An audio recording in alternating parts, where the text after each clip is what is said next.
Okay, so we're talking about the Iraqi Dinar again today. As you probably know, I've made a couple other videos about the Iraqi Dinar. As I've told you in those videos, I bought a few million dinar, pretty quickly, pretty soon after it was first issued. So I've been holding it for years. I don't even know. It's been 5, 6, 7, 8 years. And in that time since then, I've bought some more. I haven't bought any as of recently. But I am still holding my Iraqi Dinar. I do think money can be made. Again, though, as I've said in some of the previous videos, I think anyone who thinks that overnight the currency is going to revalue at 3.5 million or 4 million, or I'm sorry, not 3.5 million or 4 million, $3.50 or $4, which if $1 million investment would make you either $3.5 or $4 million. I don't think anything like that's going to happen overnight.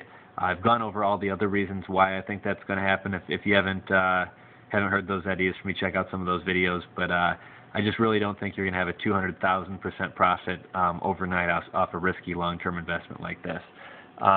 The one thing I did want to show you, though, because everyone keeps saying Iraq has so much oil. Iraq is an oil-rich country. Look at all the countries that have large oil reserves, and look at their currency. They're all wealthy and things like that. First off, a lot of people claim Iraq is the #1 producer of oil, and that's just not the case. Saudi Arabia is #1. Canada's #2. Iran's #3. Iraq's #4. So that's incorrect to say that Iraq is the #1 producer of oil.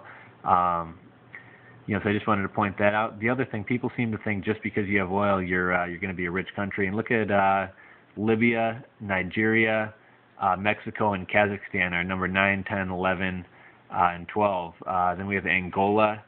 U.S. is number 14. So you can see, just having oil isn't the be-all and end-all. The U.S., we're one of the, I guess as of lately, we're not looking too hot, but we're one of the most powerful countries, and we're number 14 when it comes to oil. And when you look in terms of numbers, I mean, we're at, 22 trillion barrels? And up here, you've got 36, 40, 69. But, these top countries, Saudi Arabia is at 262 trillion, 700 million barrels. So you can see, just having oil doesn't necessarily make you rich, and not having oil doesn't mean you're not going to be a rich country. Look, Brazil's not down at number 17. But yeah, I mean, look at Libya, Nigeria, and Mexico. Their currencies are all in the gutter.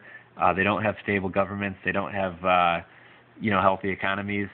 And so, Iraq can have all the oil in the world, but unless they have a stable government, unless they have some infrastructure, and also kind of peace and tranquility, and just a climate where business can happen and where crazy stuff isn't going down, their currency is not going to be worth anything. At any time they could pretty much fall back into a civil war. So just having oil doesn't mean a lot.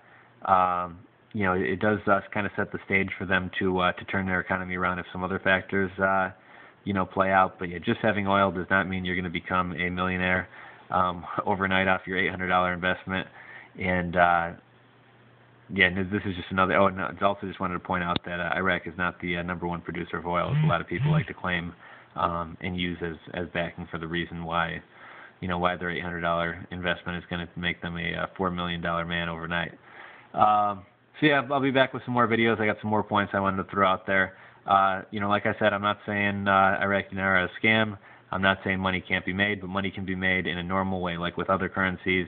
You bet on the euro, you bet on the Swiss franc. Over time you get small swings and things like that. That's how you make your money. You're not going to make your money overnight off a revalue.